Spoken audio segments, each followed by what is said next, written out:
kami dari kelompok 2 akan mempresentasikan materi mengenai Public Relation, Planning dan Management dalam mata kuliah Public Relation dengan dosen pengampu Dr. Kinkin Yuliati SPMSI CSR CICS. Oke, sebelum masuk ke pemaparan materi, kami akan memperkenalkan diri. Kelompok kami terdiri dari Muhammad Alfiansi dengan NIM 17096222021, Muhammad Jufarhan dengan NIM 17096222019, Nur Hidayat dengan NIM 17096222033, dan saya sendiri Rini Kenela Pitaloka dengan NIM 17096222047. Adapun materi yang akan kami bahas diantaranya Managing Plan Public Relation Programs, Situation Analysis, Defining Objective, Defining Publics, Media Selection, Budgeting, dan Implementation and Control. Materi yang pertama adalah mengelola program PR. Dalam mengelola program PR membutuhkan objective planning atau perencanaan objektif. Ciri dari perencanaan objektif adalah seluruh program public relation tidak terjadi semena-mena tanpa adanya planning atau perencanaan, tetapi harus terdapat awalan untuk menganalisis tren yang berkembang di masyarakat dan memprediksi segala konsekuensi yang diambil atas segala tindakan nantinya. Yang kedua, public relation terdiri dari semua jenis komunikasi, baik ke dalam maupun keluar, yang terjadi antara organisasi dan masyarakatnya untuk mencapai tujuan khusus memahami satu sama lain.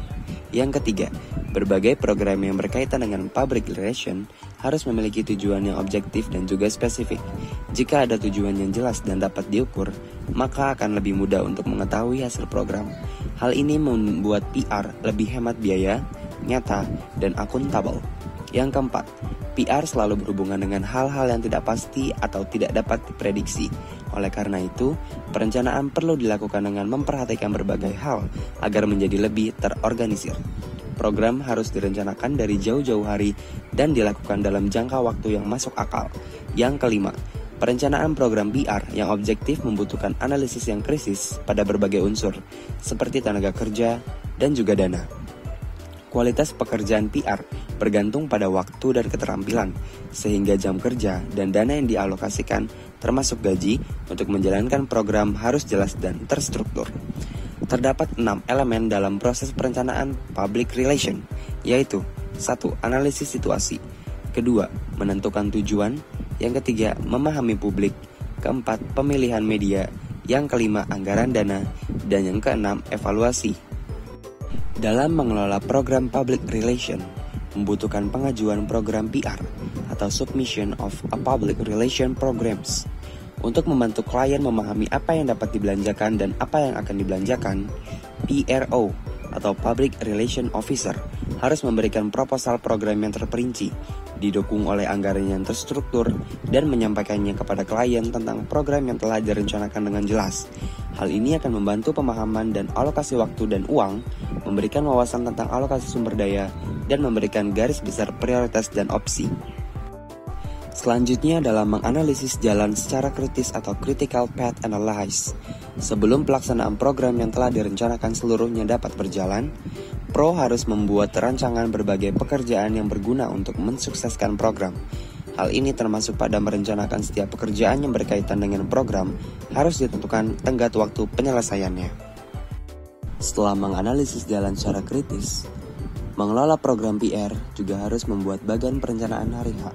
Rencana hari H akan memberikan daftar periksa tugas yang harus dilakukan setelah ditulis dan dapat dikaitkan dengan anggaran untuk semua barang yang perlu dibeli atau dipesan. Rencana yang akan ditulis juga harus praktis dan mampu untuk mengatasi adanya komplain dari pihak yang lebih tinggi. Selanjutnya adalah kontrol terhadap dokumen penting. Setiap dokumen penting yang berhubungan dengan perencanaan sampai evaluasi program PR harus disimpan dengan baik. Dokumen yang berisi data dapat dimasukkan secara langsung ke dalam sistem perangkat lunak komputer yang digunakan oleh perusahaan. Tahapan terakhir dalam mengelola program PR adalah pelaporan kontak atau informasi. Setelah pertemuan, baik itu rapat murni internal atau antara konsultan dan kliennya, laporan kontak harus ditulis dan dibagikan. Untuk menghindari kesalahpahaman, laporan harus ditulis dan diserahkan segera mungkin setelah pertemuan oleh PRO. Laporan kontak merupakan jenis notulen khusus yang terdiri dari laporan singkat tentang keputusan yang dibuat dan tanggung jawab setiap orang yang dinyatakan dengan jelas. Setiap perbedaan pendapat dapat diselesaikan dan laporan dapat direvisi jika laporan ini diserahkan dengan cepat. Laporan-laporan ini dapat diarsipkan sehingga menjadi catatan yang berguna untuk pertanyaan atau masalah di kemudian hari. Kemudian berikutnya ada analisis situasi, yang biasa disebut sebagai audit komunikasi, yang mana merupakan cara bagaimana organisasi dan produk atau layanannya dilihat oleh orang lain.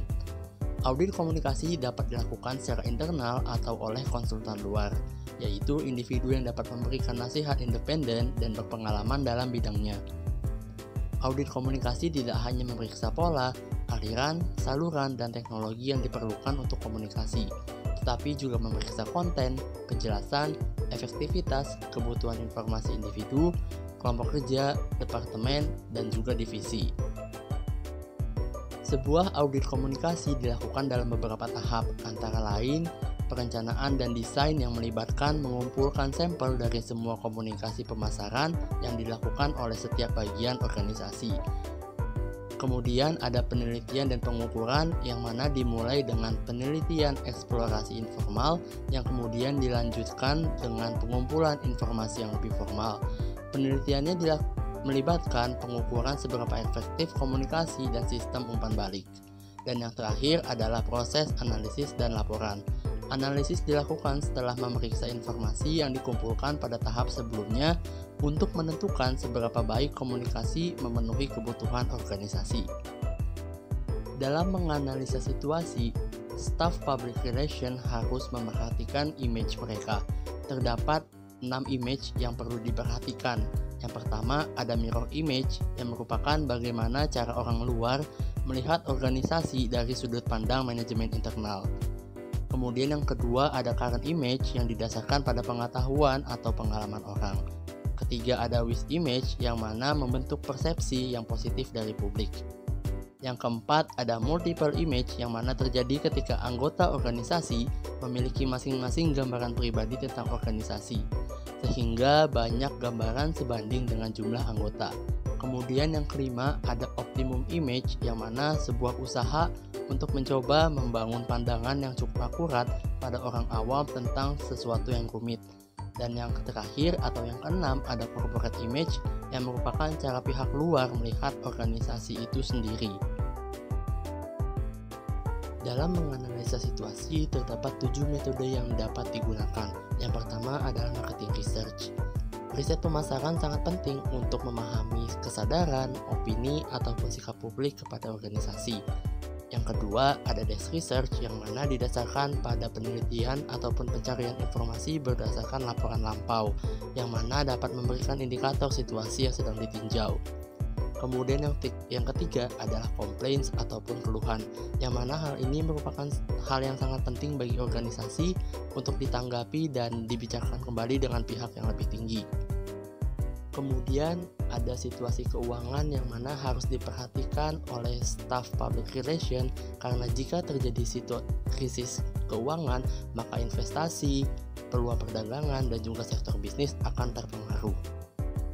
Hal selanjutnya yang perlu diperhatikan adalah media attitudes, yang mana sangat penting bagi staf PR untuk memiliki daftar kontak jurnalis dan editor yang selalu diupdate guna menangani situasi yang tidak menguntungkan dan juga lebih mengontrol media. Yang keenam adalah employee management relations. Staf yang berhubungan langsung dengan pelanggan itu harus selalu diinformasikan dan dijaga hubungannya dengan manajemen, karena mereka memainkan peran hubungan masyarakat yang sangat penting bagi organisasi. Yang terakhir ada community relation, di mana setiap individu memainkan peran yang penting dalam sebuah komunitas. Mereka bisa saja menciptakan pengalamannya mengenai perusahaan kepada orang lain yang akan menciptakan citra baru. Hubungan dengan masyarakat dapat menjadi rumit dan kontroversial karenanya. Berikutnya adalah menentukan tujuan atau defining objectives. Dalam mengelola program PR, seorang manajer PR tentunya tidak dapat menghasilkan apapun jika tidak terdapat tujuan yang jelas. Oleh karena itu, adanya tujuan dalam public relations menjadi sebuah unsur penting untuk menunjang keberhasilan program. Sebuah tujuan yang akan ditetapkan harus dapat memenuhi beberapa kriteria. Yang pertama adalah memberikan fokus dan arahan kepada orang-orang di dalam organisasi yang ditugaskan untuk mengembangkan strategi dan taktik program. Yang kedua, memberikan motivasi kepada staf yang melaksanakan program. Dan yang terakhir adalah menguraikan standar hasil yang akan digunakan untuk mengawasi dan mengevaluasi program. Kemudian, tujuan yang akan ditetapkan juga harus bisa dikatakan sebagai tujuan yang pandai atau SMART objektif, yang terdiri dari pertama spesifik, di mana tujuan harus terkait dengan hasil yang spesifik dan tidak samar-samar. Kedua, ada terukur. Sebuah tujuan harus dapat diukur guna mempermudah proses pengendalian dan evaluasi hasil. Yang ketiga, tujuan bisa ditindaklanjuti, yang mana harus dapat dipertahankan dan dicapai. Yang keempat, relevan. Tujuan harus sesuai dengan motivasi umum perusahaan. Dan yang terakhir adalah tepat waktu. Tujuan harus ditetapkan dalam rentang waktu yang telah diputuskan. Selanjutnya, mendefinisikan publik atau defining publics. Publik adalah sekelompok target yang berkomunikasi dengan organisasi, baik secara internal maupun eksternal. Dalam public relations, publik dapat dikategorikan berdasarkan perbedaan tertentu. Yang pertama adalah publik internal dan publik eksternal. Publik internal adalah orang-orang yang berada di dalam lingkungan perusahaan, seperti karyawan, manajer, dan juga pemegang saham. Sementara itu, publik eksternal merupakan publik yang berada di luar lingkungan perusahaan dan tidak berkaitan secara langsung. Contohnya pelanggan, pemegang saham, dan pemerintah. Yang kedua, ada publik primer, sekunder, dan marginal. Publik primer adalah kelompok yang paling penting dalam public relation karena mereka menentukan kelangsungan hidup suatu perusahaan. Contohnya seperti staf perusahaan. Publik sekunder dapat dikatakan sebagai kelompok orang dengan prioritas kedua setelah primer, sehingga seringkali dianggap tidak penting bagi perusahaan. Namun, publik jenis ini masih punya keterkaitan dengan perusahaan, seperti pemerintah, konsumen, dan mitra. Dan yang ketiga adalah publik marginal, yang mana dikatakan sebagai publik yang dapat diabaikan. Hal ini disebabkan karena kelompok ini termasuk ke dalam publik yang hampir atau bahkan tidak memiliki peran yang penting dalam kegiatan perusahaan. Kemudian ada publik tradisional dan publik masa depan. Publik tradisional merupakan kelompok yang saat ini sudah menjalin hubungan dengan perusahaan, seperti staf dan konsumen. Sementara itu, publik masa depan diketahui sebagai kelompok yang diramalkan akan menjalin hubungan tertentu dengan perusahaan di waktu yang akan datang. Kemudian ada opponents, proponents, dan uncommitted. Opponents adalah kelompok yang tidak setuju dengan perusahaan. Proponents merupakan orang-orang yang berpihak atau sejalan dengan perusahaan. Sedangkan uncommitted dapat dikatakan sebagai kelompok yang tidak peduli dengan perusahaan atau bisa disebut netral. Yang terakhir ada silent majority dan vocal minority. Silent majority merupakan orang-orang yang memiliki pendapat atau perspektif tertentu terhadap perusahaan, tetapi mereka tidak aktif menyuarakan pendapat mereka secara terbuka, sehingga mereka akan lebih terkesan tidak peduli tentang apa yang dilakukan perusahaan. Dan yang kedua adalah vocal minority, yang mana dapat didefinisikan sebagai kelompok yang secara aktif dan berani menyampaikan pendapatnya di hadapan publik yang lebih besar. Dan biasanya publik jenis ini memiliki jumlah yang sedikit atau minoritas. Pembahasan selanjutnya adalah pemilihan media atau media selection. Dalam PR, media dan publik sering dikaitkan satu sama lain. Media dapat digunakan oleh PRO atau praktisi PR untuk memperluas jangkauan publik yang dapat diraih perusahaan. Oleh sebab itu, adanya pemahaman yang lebih terhadap media komunikasi dikatakan sebagai satu aset penting dalam public relation. Terdapat beberapa tugas staf PR yang berhubungan dengan media. Yang pertama, mengumpulkan data media dan memelihara layanan atau file informasi media terbaru. Yang kedua, mengatur jadwal editorial untuk media cetak. Yang ketiga, mendapatkan informasi terbaru tentang kontak media utama melalui penghubung pribadi. Yang keempat, menjaga hubungan pribadi dengan produser dan editor yang relevan. Yang kelima, melakukan penelitian dan penyusunan file atau database mengenai kontak spesialis freelance dalam bidang yang relevan. Yang keenam adalah mengamati saluran komunikasi baru dan menilai apakah mereka relevan bagi praktisi PR. Dan yang terakhir adalah mempelajari semua materi referensi media yang berguna dan terus mengikuti perkembangan.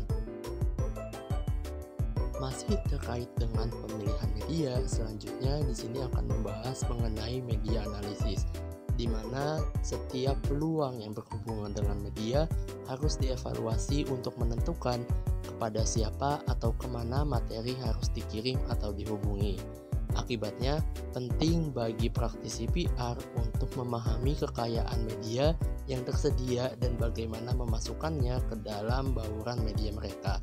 Selain itu, sangat penting bagi staf PR untuk menyimpan daftar media yang tepat serta bagian-bagian di dalamnya sebagai media yang paling mungkin menarik.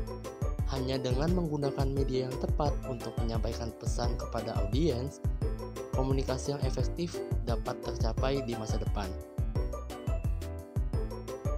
Di dalam pemilihan media juga terdapat media relationship atau hubungan media, yang mana hal ini sangat penting dalam public relation karena berfungsi sebagai penjaga gerbang atau gatekeeper yang mengontrol informasi yang mengalir ke publik.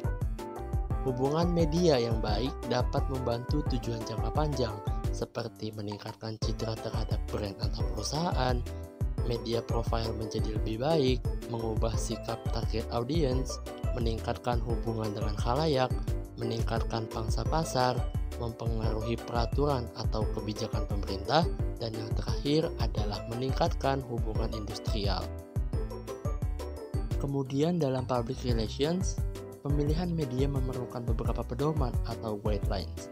Yang pertama, memulai dengan memahami teknik dan teknologi yang digunakan dalam memproses berita atau informasi, memastikan perusahaan memiliki juru bicara yang dapat segera dihubungi, meminta juru bicara untuk menangani pertanyaan dengan jujur dan penuh pertimbangan, mempertimbangkan pencapaian perusahaan sebelumnya dengan berita yang beredar, kemudian secara konsisten memberikan pelatihan dan instruksi kepada karyawan tentang cara menangani diri mereka saat berinteraksi dengan media, mengadvokasi perspektif organisasi tentang masalah publik di antara anggota asli organisasi dan media massa, dan yang terakhir adalah bersiap untuk hal-hal yang tidak terduga dengan membuat rencana krisis atau bencana untuk setiap situasi yang mungkin. Oke, pembahasan selanjutnya yaitu mengenai pendanaan atau budgeting. Penganggaran bukan hanya cara untuk memperkirakan biaya dan mengandalkannya, tetapi juga mengidentifikasi pekerjaan yang perlu dilakukan, memungkinkan jadwal, dan memungkinkan analisis jalur kritis. Nah, terdapat dua pendekatan yang umum digunakan dalam penyusunan anggaran, yaitu pendekatan ilmiah atau scientific yang lebih mengarah kepada rumus atau hitungan, dan heuristik atau lebih subjektif. Oke, yang kita bahas pertama yaitu scientific. Dalam scientific ada objektif dan taktik, yaitu berdasarkan tinjauan, tujuan, dan ringkasan strategi dan taktik lanjutan yang diperlukan untuk mencapai tujuan tersebut. Nah, kadang-kadang pendekatan ini disebut sebagai pendekatan ideal atau tugas. Yang kedua itu modeling. Nah, berbagai teknik ekonometrik dan simulasi digunakan untuk mensimulasikan bagaimana perbedaan tingkat anggaran dapat mempengaruhi kinerja. Yang ketiga, payback period. Payback period ini yaitu waktu yang dibutuhkan oleh kampanye komunikasi pemasaran terpadu untuk mengembalikan biaya atau anggaran. Dan yang terakhir ada optimalisasi laba. Nah, selama pendapatan marginal lebih besar daripada biaya marginal, komunikasi pemasaran harus diinvestasikan.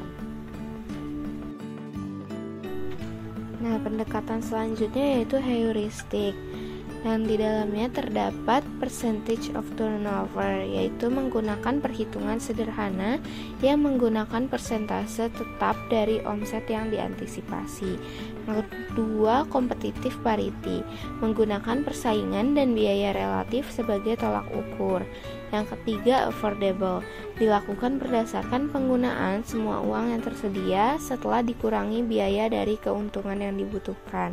Dan yang terakhir, arbitrary, kejadian di mana manajemen senior menggabungkan berbagai perspektif tim pemasaran. Nah, dalam public relation terdapat 3 biaya utama, yaitu waktu, material, dan pengeluaran, dan dapat dijelaskan secara sederhana sebagai: yang pertama, waktu mewakili jam kerja staf yang terlibat dalam pelaksanaan tujuan PR. Hal ini dapat dilihat dari jumlah waktu yang digunakan untuk melaksanakan tugas tertentu atau nilai waktu yang dikonversi dalam gaji per jam atau per hari. Yang kedua, material, berhubungan dengan semua jenis barang yang harus dibeli atas nama mitra atau perusahaan. Yang ketiga, pengeluaran, sering dikaitkan dengan biaya akomodasi. Nah, bahan atau biaya yang terkait dengan penggunaan waktu tidak dapat dihitung sampai volume waktu yang tersedia diputuskan. Akibatnya, penganggaran PR seringkali bergantung pada waktu. Oke, materi yang terakhir yaitu tentang implementation and control. Nah, praktisi PR tidak boleh mengakhiri program public relation yang sudah dikelola secara strategis. Sebaliknya, tujuan program harus dinilai sebelum dan sesudah program untuk mengetahui apakah terdapat perubahan dalam pengimplementasiannya. Nah, ada 3 cara utama untuk menilai kinerja program public relation, yaitu yang pertama, observasi dan pengalaman, yang kedua, feedback dan penilaian, serta yang ketiga, riset atau penelitian. Nah, dalam melakukan kontrol program, memulai dan menerima komunikasi dan informasi secara terus-menerus adalah bagian dari pekerjaan staf public relation. Informasi yang berupa umpan balik perlu diperiksa dengan teliti dan kemudian dilaporkan kepada pihak yang memiliki kepentingan atas informasinya di dalam organisasi. Menurut Jeff Keynes pada tahun 1994, terdapat 5 cara yang dapat dilakukan untuk mengevaluasi agenda media mengenai organisasi atau program PR yang telah dilaksanakan. Yaitu yang pertama, pemantauan atau monitoring, yang kedua, menghitung jumlah pembaca, yang ketiga, penilaian pada penggunaan gambar, yang keempat, pembagian suara, dan yang terakhir, tanggapan audiens.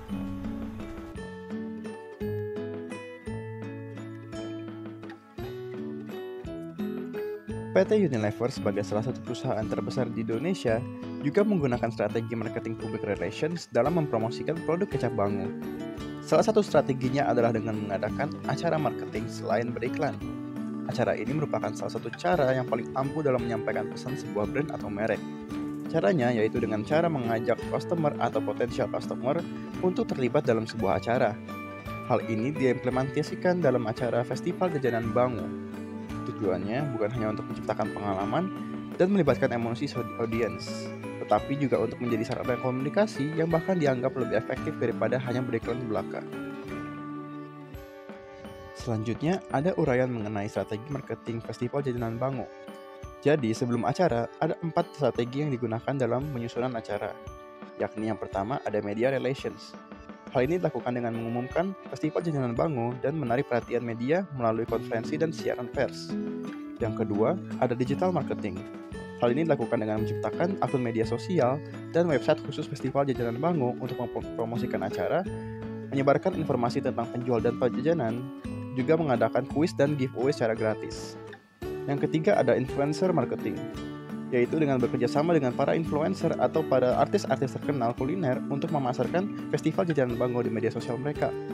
Yang keempat ada community engagement, yaitu dengan meningkatkan kesadaran dan keterlibatan masyarakat dengan mengadakan kegiatan sebelum event, seperti workshop, memasak, dan kelas kuliner. Selanjutnya, ada strategi-strategi yang dilakukan saat acara sedang berlangsung. Yang pertama ada publicity, yaitu mengundang media untuk meliput FJB dan mewawancarai para penjual dan pengunjung. Yang kedua ada event marketing, yaitu mengadakan kegiatan yang menarik di FJB, seperti demonstrasi masak, pertunjukan seni, dan lomba makan. Yang ketiga ada social media marketing, yaitu menampilkan live streaming FJB di media sosial dan meminta pengunjung untuk membagikan foto atau video mereka dengan hashtag Festival Jajanan Bango. Lalu yang keempat ada word of mouth marketing, memberikan pengunjung FJB pengalaman yang berkesan sehingga mereka akan menyarankan orang lain untuk mengunjungi acara ini selama berlangsung. Selanjutnya, ada strategi marketing Festival Jajanan Bango setelah acara telah berakhir. Yang pertama, ada media monitoring. Hal ini dilakukan untuk mengawasi coverage FJB di media dan mengevaluasi keberhasilan strategi marketing public relations yang telah digunakan sebelumnya. Yang kedua adalah evaluation atau mengevaluasi hasil FJB dan membuat saran untuk hal-hal yang harus dilakukan pada acara berikutnya.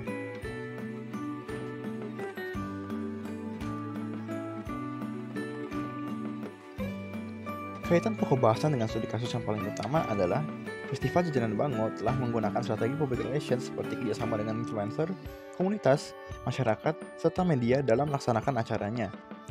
Kemudian, dengan cara publisitas melalui media internet dan smartphone, acara ini berlangsung dengan baik dan menarik perhatian banyak publik. Selanjutnya ada perspektif atau pandangan penulis terhadap apa yang dilakukan oleh PT Unilever melalui Festival Jajanan Bango. Yang pertama, PT Unilever merupakan sebuah contoh nyata keberhasilan strategi dalam perencanaan dan manajemen public relations. Yang kedua, strategi yang diambil oleh PT Unilever dengan lebih mendekatkan diri kepada publik dengan berbagai perencanaan telah berhasil dalam menarik perhatian publik. Yang ketiga, PT Unilever berhasil memahami dan mengendalikan situasi selama acara berlangsung.